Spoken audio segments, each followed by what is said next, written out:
Today I'm gonna talk about the limit of division of two polynomials, including the indeterminate form. Okay, so before I solve the first problems, I would like to recall a well-known formula, that is the difference of two squares. A square minus b square equals a minus b times a plus b. Okay, so let's take a look.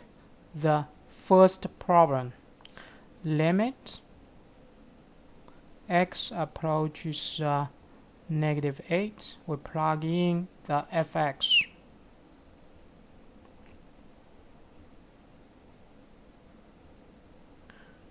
Okay, so we're gonna try plug in -8 in this rational expression. Plug in here and here, and we can see that is 0 over 0.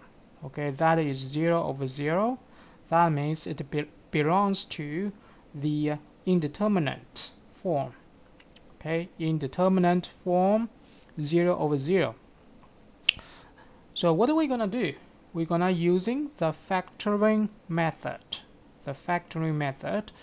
And we can tell in the denominator x squared minus 64, that can be written as x squared minus 8 squared. Okay, x approach -8,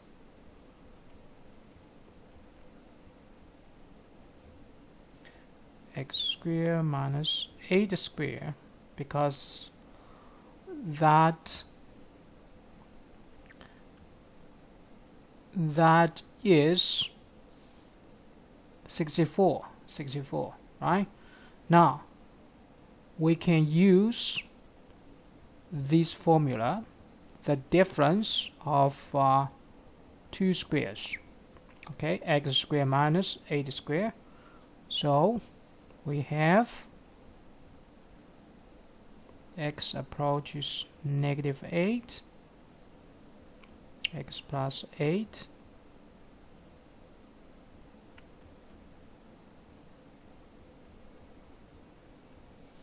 now we can cancel out one factor, that is x plus 8, right? X plus 8 in the denominator here, and in the numerator we have square, so we cancel one. There will be x plus 8, and this one will boils down to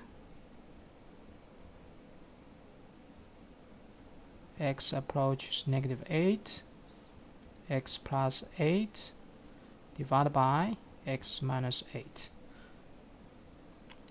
So this is 8.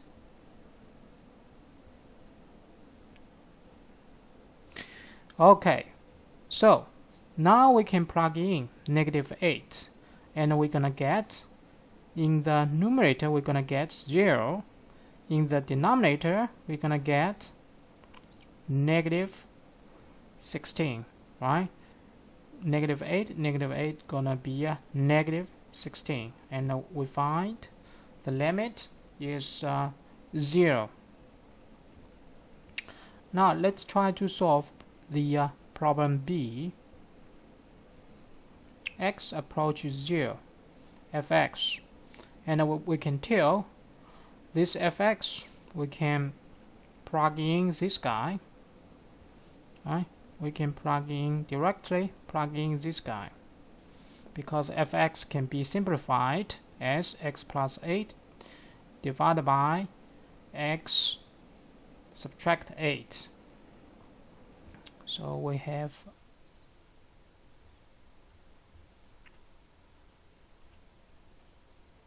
x plus 8 over x minus 8.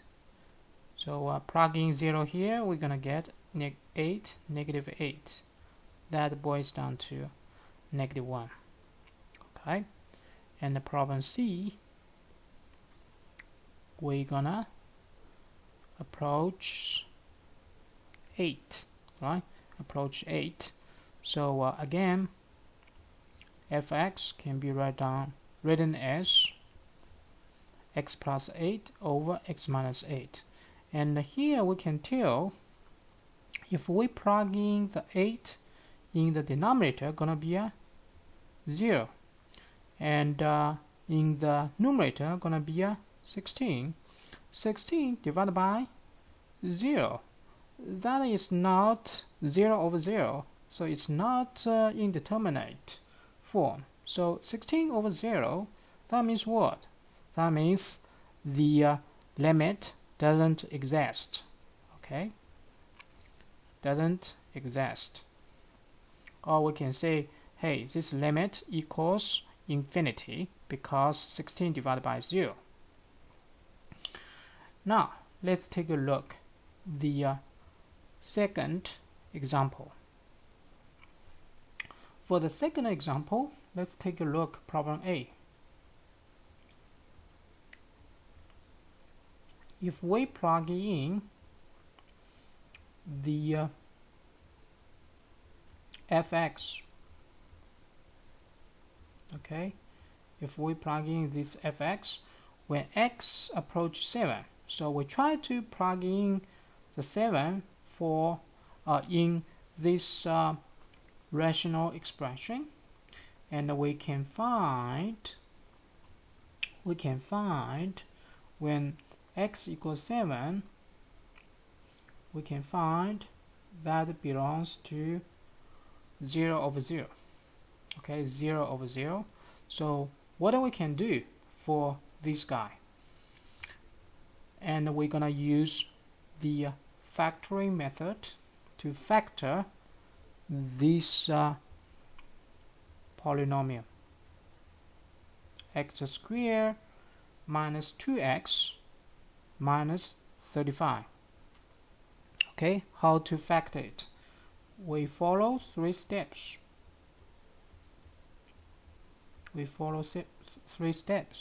So the first step, we're gonna focus on the first term and the last term. Okay, the first term and the last term, x squared and negative 35. So we try to factor these two terms, or we try to break these two terms down. X squared can be written as x times x.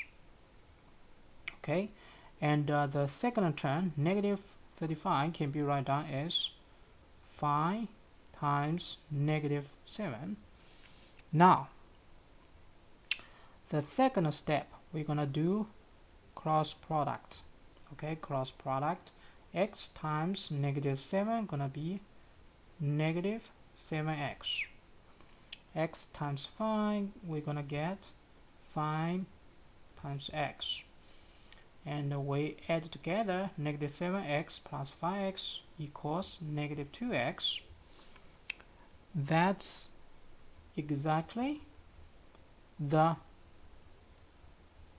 middle term. Okay, that means what? That means this breaking down is successful. Okay, so because these two agree with each other. Okay, so this means our breaking down is successful. Otherwise, you can try the other factoring. For example, if you try the negative 5 and 7, then you're gonna get positive 2x.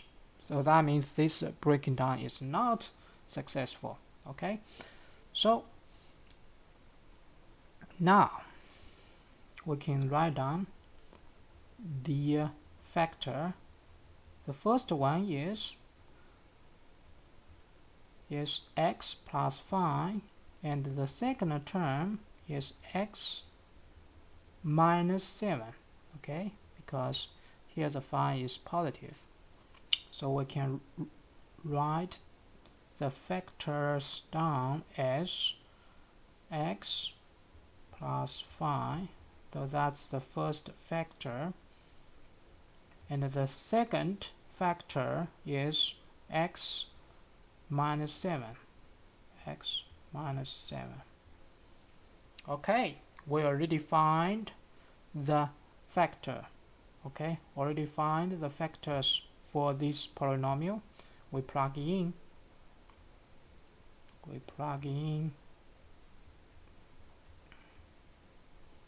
We have x plus 5, x minus 7, x minus 7.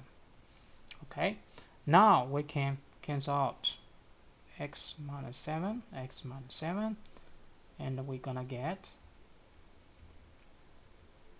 x approaches 7, x plus 5. And then if we plug in x equals 7 here, we're gonna get 12, right? 12. We finish the first problem. Now let's try the second one. X approaches 0, fx. Now we can see the simplified form is what? Is x plus 5, right? Is x plus 5. So we can directly see the fx is x plus 5. So we plug in 0, gonna be a 5. See, x approaches negative 5, fx is again, that is x plus 5. So we plug in negative 5 here. Negative 5 plus 5 equals 0. Okay, that's it.